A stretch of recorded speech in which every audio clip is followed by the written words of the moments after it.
Hello and welcome to Clever News Desk. We are reaching you live from Nigeria's capital city, Abuja. First, the headlines.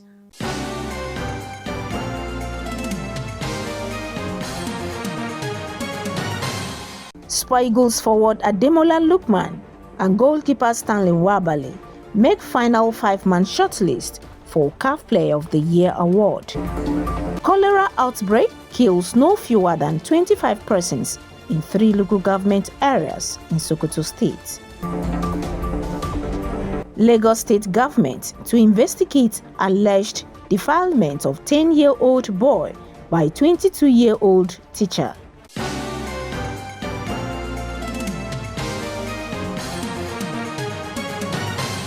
I am Imefonokun with this and more. Super Eagles forward Ademola Lookman and goalkeeper Stanley Nwabali have both been named in the final 5-man shortlist for the CAF Player and Keeper of the Year awards set to take place in Morocco by December 16. 3 weeks after releasing the initial long list, CAF has officially unveiled the top 5 nominees in each of the men's categories of the upcoming CAF Awards 2024, with Atlanta Europe League hero Lookman leading the final shortlist for the Men's Player of the Year award, along with Africa Coast Simon Adinkra, Guinea striker Saho Girassi, Morocco defender Akraf Hakimi, and South Africa goalkeeper Rowan Williams. Meanwhile, AFCON 2023 MVP Trust Ekong is a surprise omission from the final shortlist.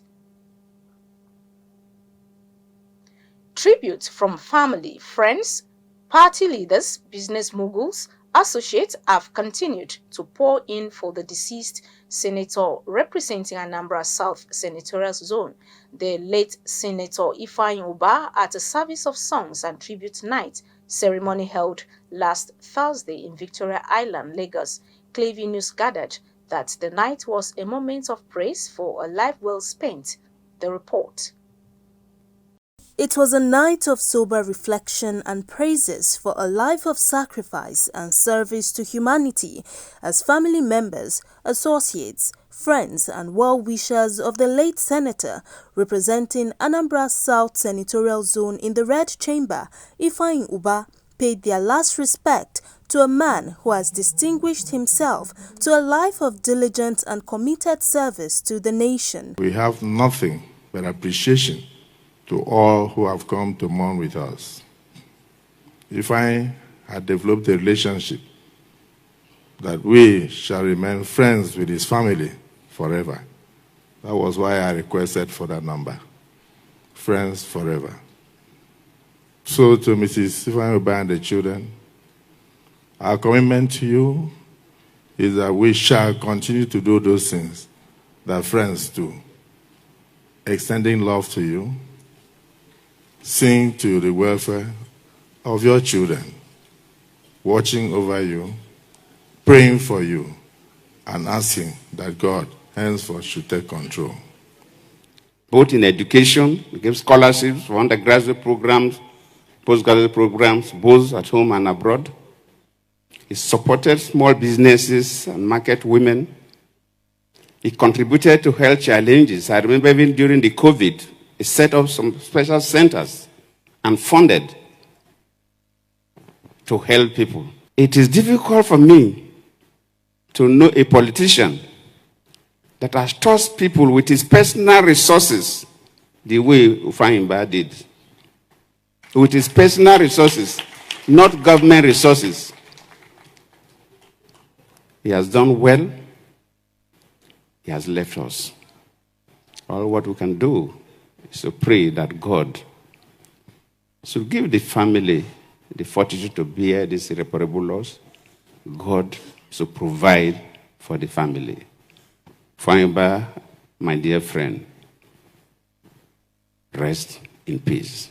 As we round up this night of tribute, let it be known to all men that life is an inexplicable pattern of mystery, where no man knows when he was born and when he will die.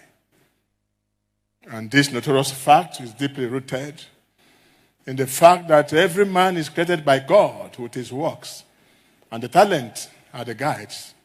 For no man can grow above or beyond his destiny. For every man's destiny has a relationship with God.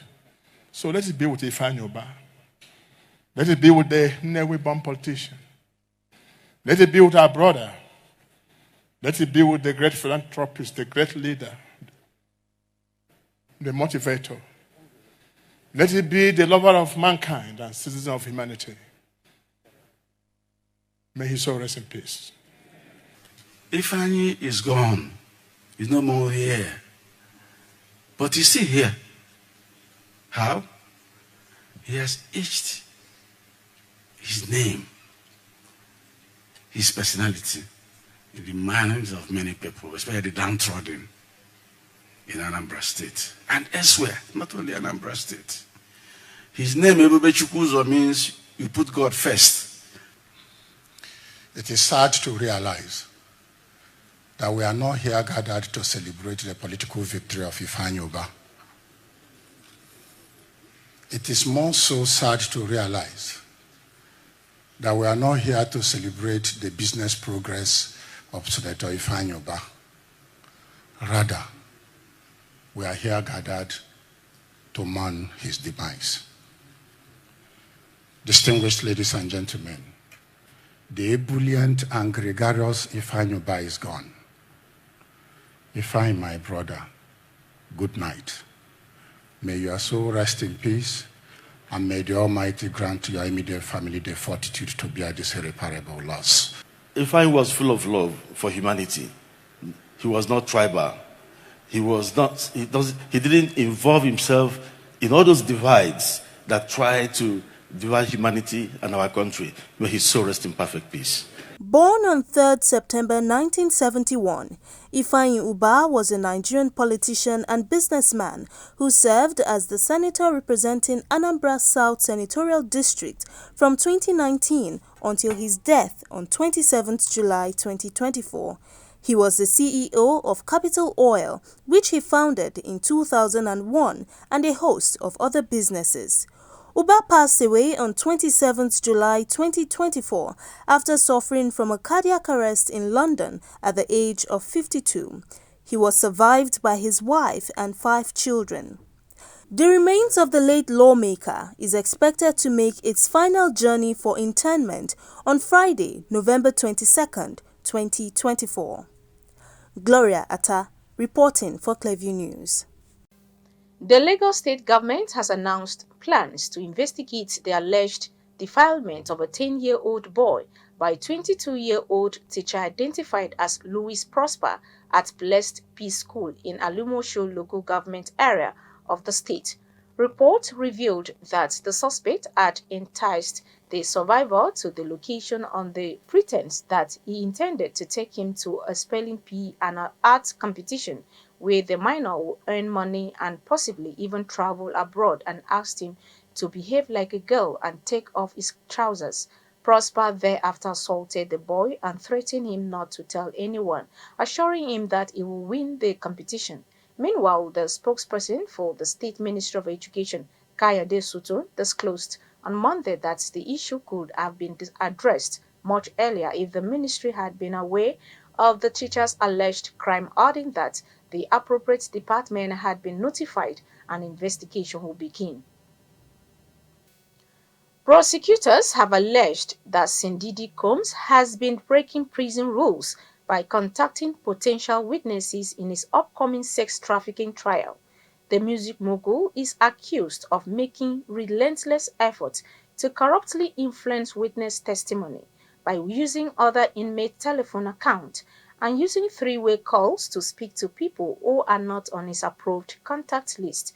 Prosecutors said in a court filing that a review of recorded calls also found that Combs instructed his family to contact potential witnesses in his case, best known for 1990s hit songs I'll Be Missing You and More Money, More Problems.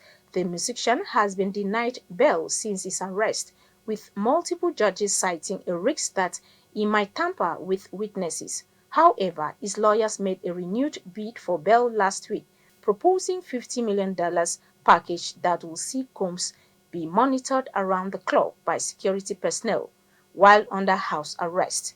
Meanwhile, Combs, who is currently in custody in Manhattan, has pleaded not guilty to all of the charges against him and strenuously denied any wrongdoing. No fewer than 25 persons have been confirmed dead as a result of a cholera outbreak in 3 local government areas out of a total of 1,160 cases recorded in Sokoto State. According to the State Commissioner of Health, Asabe Balarebe, on Monday, the state is currently treating 15 other victims of the outbreak from active cases from Sokoto North, Silame, and Kwara local government areas. The 15 active cases, according to the commissioner, were diagnosed through laboratory tests based on culture and sensitivity, which are confirmed to be active cases of the cholera outbreak. If you are just joining us, you're watching the news on Clearview News Desk. We'll be back after this break. Stay with us. We break the news. This is Christ Embassy. Recollect, we were the first to break this. Governor Abba Kabir Yusuf of Kano State has approved the appointment of 3 second-class emirs. And this? Erasmus is the most successful program of the European Union to support education and youth. And this? Fubara is not an ungrateful person. And more. Tension is currently mounting in Rivers State. The planned arraignment of Yaya Bello. Across our platforms.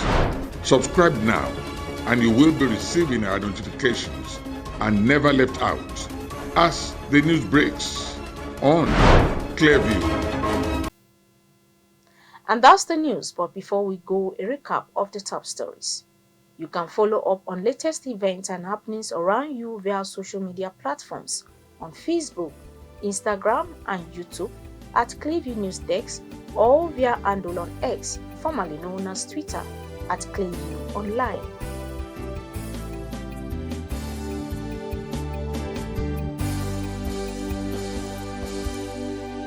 Many thanks for watching. I am Imefonokun.